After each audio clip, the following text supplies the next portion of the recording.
Bueno, y continuamos esta noche de miércoles y os lo anunciaba yo hace un ratito, seguimos hablando con alcaldes de nuestra provincia, en este caso cerquita de la capital, nos trasladamos hasta Cardeña-Dijo, lo hacemos con su alcaldesa, con Daniela Grijalbo.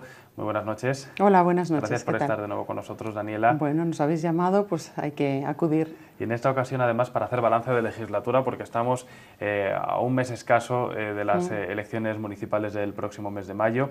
Estamos en un momento en el que hay que repasar cosas que se han ido haciendo, cosas que se han logrado durante los últimos 4 años, también cómo ha transcurrido precisamente la legislatura, hablar también en clave de futuro, porque siempre está bien cuando uno llega a un punto como este. Aunque vamos a ir desgranando algunos de los aspectos más importantes, Daniela, a rasgos generales, ¿cómo ha sido esta legislatura para el Ayuntamiento de Cardeña-Dijo? Bueno, pues esta legislatura no ha sido fácil, porque nosotros es la segunda en la que estamos en el Ayuntamiento y veníamos de una situación económica muy complicada heredada de los anteriores corporativos, ¿no?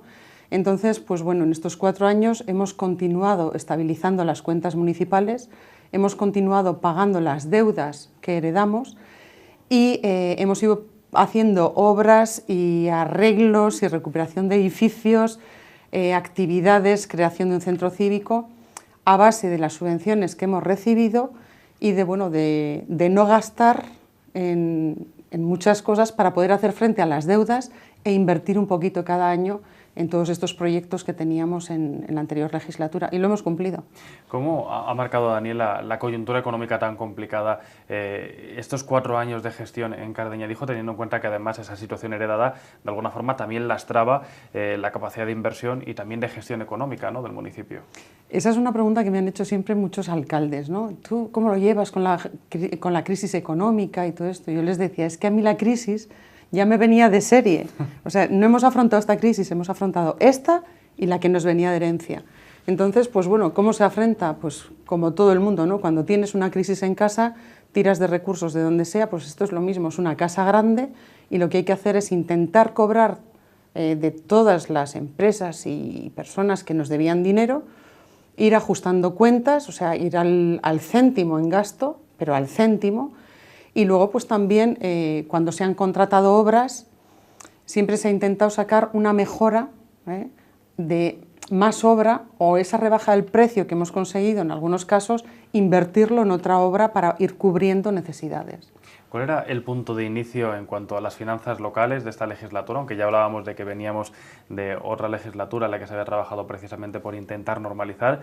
¿Y cuál es el punto actual en el que va a terminar el Ayuntamiento de Cardeña-Dijo en cuanto a las finanzas, en cuanto a esa gestión económica, que de alguna forma es la tónica general que ha marcado al resto de municipios también de la provincia? Bueno, pues nosotros partíamos de un menos mucho, y los 4 primeros años ya recuperamos un poquito, pero sí que es verdad que desde hace 5 años vamos teniendo un ahorro neto al año de unos 70.000–80.000 euros, ¿no?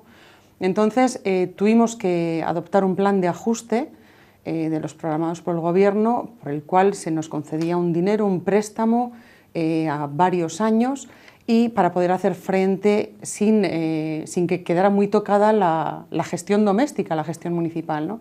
Entonces, bueno, pues adoptamos ese plan de ajuste. En este año, en 2014, con el ahorro neto que hemos tenido de 190.000 euros, hemos conseguido equilibrar de manera que ya salimos de ese plan de ajuste. Y esto es todo un logro, porque no todos los municipios han podido salir de ese plan de ajuste. Sí, pero bueno, también te aprietas el cinturón, o sea, y no se invierte, no se hacen obras que se podrían haber hecho de no haber tenido este plan de ajuste, ¿no? Entonces, con las cuentas del 2014 tenemos lo que os decía, el ahorro neto de 190.000 euros y salimos del plan de ajuste. De esta manera devolvemos principal, pero no tenemos que devolver intereses, con lo cual para nosotros es muy importante, porque esto también nos permite, al estar en equilibrio presupuestario, en situación de equilibrio presupuestario, y al tener las cuentas bien, poder permitirnos el poder tirar de esos ahorros que tenemos para acometer obras a mayores. Hasta ahora no podíamos hacer eso. De lo que teníamos ahorrado teníamos que invertirlo directamente en pago de deuda. A partir de ahora ya podemos tirar de ese remanente que hemos generado y podemos hacer obras. Por eso ya para esta legislatura, bueno, para ya, o sea, ayer aprobamos en pleno una obra de pavimentación de 160.000 euros. Esto era impensable en estos 8 años. ahora lo podemos hacer. Lo que sí que hemos hecho también ha sido, con todas las subvenciones que hemos ido teniendo, arreglar edificios municipales que necesitaban pues una puesta al día, y luego también hemos renovado al 98% todas las redes subterráneas de agua, saneamiento, pluviales, con lo cual ahora ya nos permite poner bonito el pueblo en lo que se ve. Quizás el dinero que se ha invertido no es muy visible, pero tenemos las tripillas del pueblo muy bien arregladas y ahora podemos empezar a ponerlo bonito. Claro, de alguna forma mantener, ¿no?, el municipio, que era uno de los objetivos de legislatura, porque muchas veces cuando uno se enfrenta a una situación económica como esta y además con problemas añadidos, dice, uno de los pilares debe ser este, ¿no?, el mantenimiento del municipio para evitar su deterioro y sobre todo poder garantizar unas prestaciones y una calidad a los vecinos. Claro, es que además a todo el mundo le gusta ver su pueblo, el sitio donde vive, pues con unos parques decentes, unos juegos infantiles en condiciones, que las cosas estén bien, porque estamos acostumbrados a que las cosas tienen que estar bien. Esto, gracias a Dios, no es un país del tercer mundo, ¿no? Entonces, pues nos gusta ver las cosas bien y hay que mantenerlas, y eso tiene un coste. Si nos remontamos 4 años atrás y uno se acerca al programa electoral, ¿se han cumplido la gran mayoría de las propuestas, de las iniciativas que se planteaban en aquel programa? Pues sí las hemos cumplido, y cualquiera que tenga el programa en sus manos lo puede ver, ¿no? Que te puedo decir que en un 92% están cumplidas y hechas las cosas que prometimos. Bueno, también esto es un mérito porque no todos los alcaldes pueden hacer ahora este tipo de balance. Daniela, hacemos una pequeña pausa de publicidad. A la vuelta hablamos de otros proyectos que se han acometido, también de esa situación, de esa herencia de la que hablábamos al principio de nuestra conversación. En clave de futuro también abordaremos cuál debe ser ese futuro para Cardeña-Dijo, pero va a ser todo en unos instantes.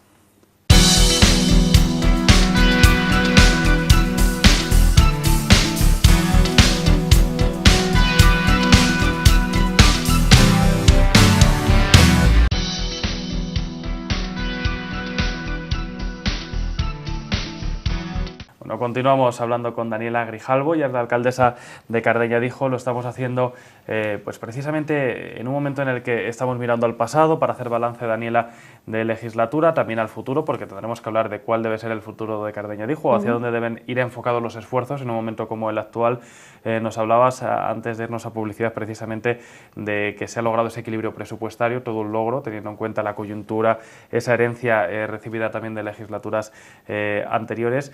Si nos ceñimos a esa herencia, para que la gente sepa de qué estamos hablando, ¿por qué era tan complicada la situación económica en la que recibiste el ayuntamiento hace ya bueno, pues más de estos 4 años, ¿no?, porque estuviste en la anterior legislatura, pero ¿por qué era tan complicada y por qué ha lastrado o condicionado tanto la gestión en los últimos años? Era complicada porque, bueno, en el año 2006 se hizo una operación inmobiliaria en Cardeña-Dijo, por la que el ayuntamiento cedía unos terrenos a unos constructores. Entonces esos constructores a cambio hacían 3 edificios municipales, que eran un polideportivo, un nuevo centro de salud y un nuevo ayuntamiento, y además pagaban al ayuntamiento, puesto que era una permuta, puesto que no estaba muy equilibrada, debían pagar al ayuntamiento unos 130 y tantos mil euros. Entonces esos 130 y tantos mil euros nunca se pagaron al ayuntamiento. El ayuntamiento cedió esos terrenos y los 3 edificios que tocaba recibirlos cuando nosotros entramos en 2007, pues a la hora de recibirlos y de verlos vimos una cantidad de deficiencias tremendas y lógicamente no recibimos esos edificios, porque recibir eso en ese estado iba a ser una carga para el ayuntamiento. Además, se había pedido un préstamo por aquella corporación de 300.000 euros para pagar un supuesto IVA de esta operación inmobiliaria. Realmente no era para eso, o sea, se utilizó como dinero corriente para hacer gasto, para hacer frente a las facturas de arquitectos, electricistas, bueno, toda una serie de gastos que habían generado esta permuta inmobiliaria, ¿no? Esta permuta, por la cuantía que estamos hablando de 3.160.000 euros, debía ser autorizada por la Diputación de Burgos. Y la Diputación, en 2 informes, negó la permisividad de esta permuta porque no se adecuaba a derecho y porque en principio las valoraciones que se le pasaron de toda esta cuantía de esta operación a la Diputación no eran las correctas, vamos a decir que eran falsas. A Diputación se le pasó un informe con unas valoraciones mucho más bajas de lo que realmente eran. Entonces, Diputación nunca autorizó esta permuta y esa autorización era obligatoria para poderla llevar a cabo. Entonces, bueno, toda esta operación inmobiliaria se hizo. La empresa que llevó a cabo estos edificios y que se quedó con las fincas municipales para hacer casas fue una adjudicación a dedo. Nunca se puede adjudicar a dedo una operación de esta cuantía, porque la ley establece unos límites para hacer adjudicaciones más o menos directas, pero por esta cuantía había que haberlo sacado a subasta, ¿no? A concurso.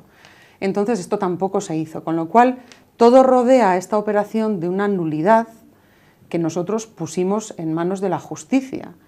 Entonces, bueno, pues hemos estado 5 años con un procedimiento de instrucción en una causa penal sobre este tema y por fin en noviembre de 2014, la denuncia se puso en 2009, la pusimos en mayo del 2009, y por fin en noviembre de 2014 tuvimos el auto de la jueza de instrucción por la que, vamos a decir, se imputaba a 4 personas que habían estado en el ayuntamiento, el alcalde que me precedió, el secretario municipal, el arquitecto municipal de aquel momento y el aparejador. Entonces están imputados como sujetos de una falsificación de documento público, un dispendio de dinero municipal, no recuerdo ahora cómo se dice, parece mentira, hice derecho, ¿no? Pero bueno, hay 3 delitos, ¿no? Entonces están imputados por esos 3 delitos y estamos esperando a que llegue la fase oral del juicio, lo que es el juicio puro y duro que vemos todos en televisión, entienda, ¿no? Exactamente. Entonces no está señalada todavía la fecha para ese procedimiento. Pensamos que como hay elecciones, pues tampoco es a lo mejor en estos días el momento oportuno, quizás sea a partir de junio, julio, cuando se señale la fecha del juicio oral, porque todo esto iba contra la corporación que nos precedió, que era del PP. Bueno, esa es la situación y la herencia recibida, ¿no?, a la que hablábamos antes, para que la gente sepa a qué nos referíamos cuando hablábamos de ese lastre económico que se sumaba a la coyuntura a la que ha tenido que hacer frente la corporación de Cardeña-Dijo durante estos últimos 4 años. Yo sé que cambiamos rápidamente de tema, Daniela, pero para que la gente también sepa cómo se ha gestionado, por ejemplo, los servicios públicos y sociales en estos últimos años, porque quizás hayan sido una de las claves o uno de los ejes fundamentales de una legislatura marcada por la coyuntura actual, ¿no? Bueno, pues nosotros, como sabéis, Cardeña-Dijo es un pueblo del Alfoz de Burgos. La población infantil nuestra es enorme y la gente en Cardeña-Dijo trabaja en Burgos y duerme casi en Cardeña-Dijo, ¿no? Entonces, nos parecía muy importante acometer proyectos de índole social dentro del municipio, porque no hay colegio, no hay guardería. Entonces, lo que empezamos haciendo fue un proyecto de centro de día para los niños de 13 meses, creo recordar, a 12, 13 años, con lo que en cada periodo vacacional, Navidades, Semana Santa, Carnavales y verano, los niños entran en un centro de día en el municipio desde las 8 menos cuarto de la mañana hasta las 3 y cuarto, con el fin de que los padres no tengan que desplazarlos a la casa de los abuelos, o incluso había una vecina que llevaba a los niños a 40 kilómetros. Para conciliar, al final entiendo, ¿no?, la vida laboral y familiar. Claro. Entonces, desde el año 2008 empezamos a hacer ese centro de día para los niños, y lo seguimos haciendo. Cada vez que hay vacaciones, el ayuntamiento en el centro cívico, a través de la asociación La Rueda, que es la asociación que nos gestiona este centro cívico, pues nos pone a disposición una serie de monitoras para los distintos grupos de niños y atendemos esta necesidad. Además, también hicimos pues, talleres para mayores, para niños. Hemos hecho actividades que llevamos haciendo ya años, como clases de inglés, talleres didácticos, el centro cívico los fines de semana desde hace 2 años, de manera que haya vida en el pueblo y podamos utilizar en nuestro pueblo cosas que solíamos hacer en Burgos, ¿no? Entonces hemos llevado toda esta serie de actividades, clases de francés, clases de salsa, un montón de actividades para que la gente permanezca en Cardeña-Dijo, que no se tenga que desplazar. También hemos conseguido, a través de la reforma de las ordenanzas fiscales, pues que personas que tienen una coyuntura económica difícil, que están siendo atendidos pues por Cáritas o por otras asociaciones e incluso por servicios sociales de la administración, lo que hemos conseguido ha sido modificar las ordenanzas de manera que estas personas tengan, pues por ejemplo en el agua, un cupo de metros cúbicos que no tengan que pagar, pues es la medida que se entiende que es necesaria para satisfacer las necesidades personales mínimas de una persona, ¿no? Entonces, un poquito la política nuestra ha ido orientada, pues eso, a facilitar a quien lo está pasando mal su situación, y luego también pues, a prestar servicios que nos permitan no gastar más en traslados, en viajes, para que los críos, por ejemplo, estén atendidos. Atender necesidades y hacer pueblo, ¿no? Y hacer pueblo. Porque en muchos casos se tiene que entender así, ¿no? Que cuando un municipio está cerca de una capital, al final hay que hacer pueblo y uno tiene que sentirse identificado y también tener vida, ¿no? En el mismo. Daniela, como nos queda muy poquito tiempo, de cara al futuro, ¿cuáles debieran ser los proyectos, las iniciativas o la iniciativa o el proyecto concreto al que debiera hacer frente la corporación que resulte de las elecciones del mes de mayo? El principal objetivo es, en este juicio que os decía, seguir defendiendo al ayuntamiento y los intereses del ayuntamiento, todo lo que perdió en aquel momento, para poderlo recuperar. Y esto es algo que solo nosotros vamos a hacer, porque las otras candidaturas están formadas a partir de gente que ha estado en la oposición estos 4 años y han votado en contra de ejercitar acciones legales, de buscar abogados, de buscar soluciones jurídicas a esto. Entonces, lo principal es recuperar esos 4 millones de euros que estamos valorando entre los edificios y el dinero para el pueblo, porque esto va a ser decisivo en nuestra política municipal. Y luego, por otro lado, como ya tenemos el pueblo bien arreglado internamente bajo tierra, empezar a hacer bonito el pueblo por arriba, ¿no? Entonces, empezar a pavimentar calles, que lo necesitamos. El pueblo está en todo lo que es el centro y las partes más antiguas está muy deteriorado, ¿no? Son soleras de hormigón de hace muchísimos años, con reparches, con arreglos. Entonces, principalmente va a ser eso, reurbanizar Cardeñadijo, pavimentar Cardeñadijo y luego, lógicamente, defender los intereses en el procedimiento y seguir pues, con el centro cívico, con las actividades, con el centro de día, con todas estas actividades que ya llevamos haciendo tiempo. Vamos a estar muy pendientes, Daniela, de lo que suceda en esas elecciones y sobre todo de cara al futuro de Cardeñadijo, al final si se pueden traducir y seguir mejorando los servicios y las prestaciones del municipio. Muchísimas gracias por estar de nuevo aquí con nosotros. Muchas gracias, eso es lo que hemos hecho estos años y es lo que vamos a seguir haciendo. Si salimos, claro. Nos quedamos con esto, Daniela, y nosotros seguimos en el escritorio local.